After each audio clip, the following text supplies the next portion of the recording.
All right, seventh graders. I wanted to review again the distributive property in combining like terms. After looking at results from yesterday's assignment, I figured we could use a little bit more review. So we're looking at this problem right here. We basically want to get this broken down into variables, which is, well, this actually should be 7b. So our variables are our letters, and we want to distinguish those from our numbers, which we would call constants. So looking at this, according to the rules of PEMDAS, we would need to use the distributive property because we have parentheses here, and we have to, before we do any operations, whether it's exponents, multiplication, division, addition, or subtraction, we have to account for the parentheses first. So we're basically just focusing on this. This is already the negative 7b and the plus positive 5 those are already two separate terms. As of right now, this is all one term because of the parentheses. This is just all multiplication. So that's one term, that's another term, that's another term.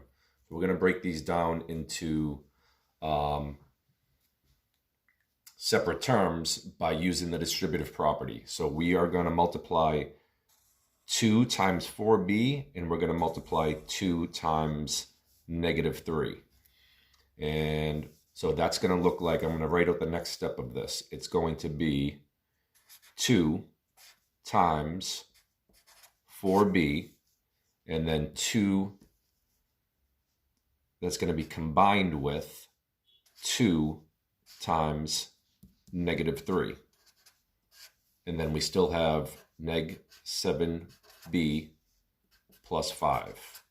Our next step is to multiply again. 2 times 4b would be 8b. And then we are combining that with 2 times negative 3, which is negative 6. And then we still have our neg 7b plus 5. Now we can use the commutative property. So we get 4 terms. We can use the commutative property by putting our like terms next to each other just to help us visualize. So we have 8b, and then we have negative 7b.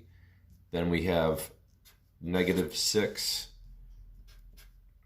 and positive 5.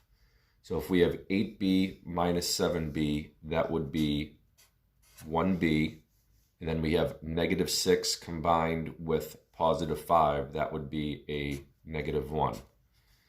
So your final answer there, to simplify this expression completely, we would have 1b minus 1.